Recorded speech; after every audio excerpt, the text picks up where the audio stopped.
So very often in your classical pieces, and not only classical pieces, you'll have something that is called polyrhythms. Is when you have, for example, in this case of the beautiful Arabesque by Debussy, 2 notes in the left hand against 3 notes in the right hand. So how do we practice that? So first step is to practice each hand individually a lot, making sure that you're playing it rhythmically. 1, 2, 3, 1, 2, 3, 1, 2, 3, 1, 2, 3, right? And then on the left hand, evenly in duplets, right? So you do this a lot. And generally, we're not in the rush to put hands together in any classical music, but specifically here, this is where you don't want to rush into it. So you master each hand individually, and even to the point of memorizing each hand. Okay, great. The next step, sometimes people say like, if I practice it enough, it will just happen for me. I will just chance it, I will just go for it, and you start playing, and it doesn't align, it doesn't work like this. So my recommendation is to specifically align the notes that are played together and register which notes are played individually.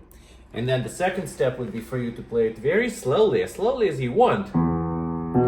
Just thinking that this is my together, then I have right, left, right, both, right, left, right, both, left, like this. And it doesn't have to be smooth. You're just learning the order of the notes on the timeline. Yeah, it could be with delays, but this is what this step is.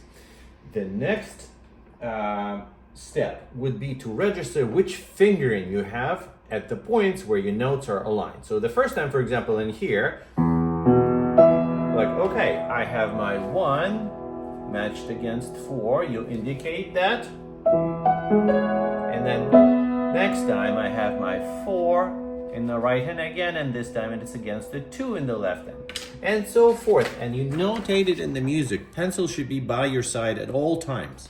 And then as you're playing it, you register both mentally and physically for the muscle memory which notes are paired. Okay, I have 1, 4, 2, 4. Here I have 1 and 3, and so forth. Yeah, again, it doesn't have to be smooth at this point. And then next step is some of a secret that we do that not often we talk about it.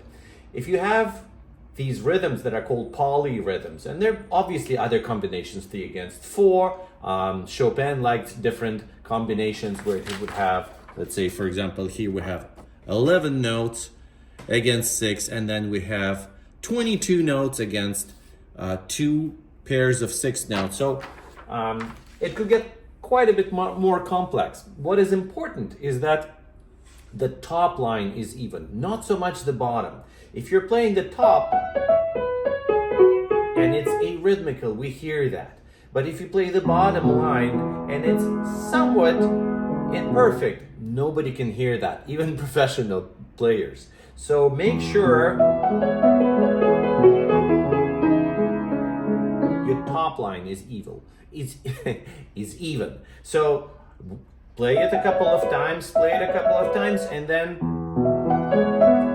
put the left hand together with the right hand, relying on those learned points where the hands match. Yeah, so you just go operate by muscle memory, learning the pairs of the notes and the fingering where the notes match. Yeah, so this is almost the final step.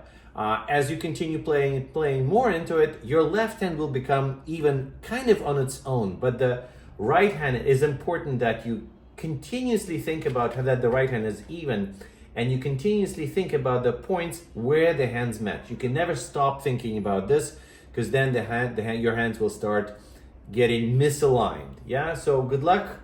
This is a doable project. Follow the steps, be patient, and everything will feel well coordinated and comfortable in the end.